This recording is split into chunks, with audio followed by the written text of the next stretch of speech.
Hi guys, I'm Rush. Welcome to the New Things in Customer Education, where we discuss how do you convert, engage, and retain users using customer education. Today with me, I have Alexis Thompson. Hi Alexis, how are you doing? Hi, I'm great. How are you? Pretty good. So Alexis is from Denver. She is a wine enthusiast, an animal lover, and the most favorite part, she's a CSM at Metadata. She constantly works with B2B marketers to help them drive more revenues without manual work. Alexis, welcome to the show. Thank you. I'm so excited to be here. So, Alexis, can you give me a quick overview about your role at Metadata and how you got into this field? Yeah, absolutely. So I got into customer success kind of immediately out of college. Was working as an account manager and doing marketing for an IT company, and then have just kind of moved from startup to startup as they have a need for customer success or account management.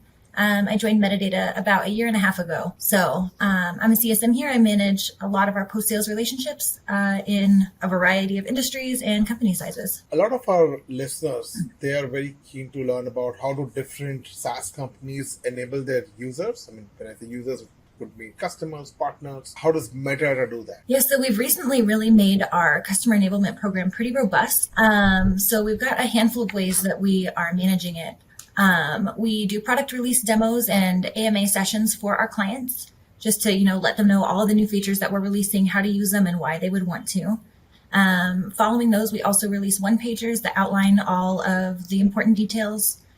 Those are pushed in platform by email, and we also talk to our clients on calls, customer success managers. We have built out a quick start training in the platform that really helps give you the basics of, if you want to be successful in Metadata, here's 1 hour and you can basically not master it, but learn all the things that you need to be successful. We've got contextual video tips and articles linked to basically every important feature in the platform, so you can learn how to use it while you're in the middle of it. And then we just have a really robust knowledge base library with videos and support and live chat in the platform. Super awesome. This is a lot of content. Who creates this content in Metadata? I mean, are you involved yourself? I'm not at this time. Some of the CSMs have been involved in a variety of ways, but we have an enablement team. And it's kind of a combination of people who write the support articles, explain everything. Some of our marketing team is involved, especially in those one-pagers, making sure they're concise and super relevant. So it's kind of a team effort, but a lot of it falls on the customer enablement team and our marketing team. Lovely. When I speak to other CSMs, and this is more to give you some more context, it's more about new feature releases or a new big change in the product. They communicate using webinars. How does Metadata communicate new features, product updates to its user base? Yeah, so definitely we use webinars. They get pushed into the platform anytime we've got updates. So there's like a little guy in the bottom and it pops up with a red dot and says, hey, there's something new. And that's where you can find a link to watch the webinar if you missed it, or check out those one-pagers. And then the other way we tell people is, on our success calls, every CSM has it on their agenda to say, hey, these are the new things that we've got.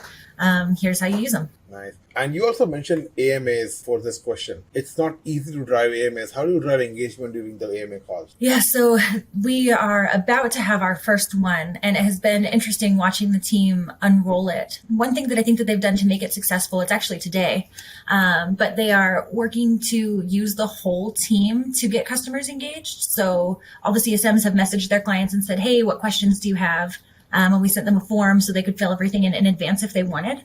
But also we're just encouraging them to attend. We also are submitting questions on our own, like ones that we hear recurring all the time or things that people commonly seem to get stuck on.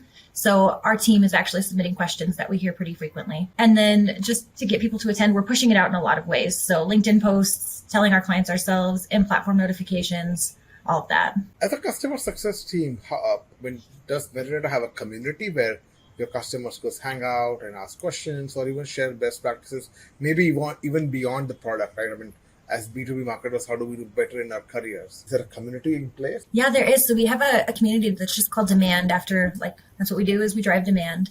But I think it's really interesting in that you don't have to be a Metadata client to be in the community. So we do have a lot of clients in it, but we also have plenty of other B2B marketers who haven't used our tool yet or have used it in the past, but are with a company that doesn't anymore. But I really like it because our clients can ask each other things, but also they get insights and tips from others who have been through the same thing, whether or not they've used the tool. I think that it really helps ramp up our customers more quickly because they can ask questions about onboarding from people who have just finished it. And, it kind of helps them prepare for what they can expect. Interesting. Can you share some learnings which you've had over a period of time? I mean, you've been through CSM at Metadata and you're probably in a previous role. What are the key one or two things you would recommend for young startups? Just in regard to customer success and enablement? Perfect. Yeah. So I would say that it's really important to enable your clients really early, especially for SaaS. Like renewals are won in the first 90 days and during the onboarding sessions. And so if you don't really empower your clients early, then they're not going to love the tool and they're never going to really feel like they can make it work for them. So making sure that enablement is part of your early stages, I think is super important.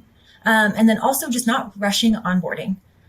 People like to try and sell like faster onboarding, say, oh, it's only going to take you 2 weeks to get this live. While it could, it means that you probably are missing some important steps and everybody wants to get things running. But if you skip the important ways to use the tool and don't know how to use it properly, then you're never going to really fully use it. And I think that that's a risk when it comes time for renewal or upsells. Nice. So how do you measure your success? I mean, is it different for CSM and customer enablement? How do you measure success? I mean, how do you track metrics that will tell you that, hey, I've done a good job today? Yeah, so I would say like the key KPIs that we focus on and that we're compensated on are NRR, GRR, and then just net retention of logos. Those are the big ones. But for me, it's also product usage. Like, are people using all the things that they should be? Are they using all the types of audiences?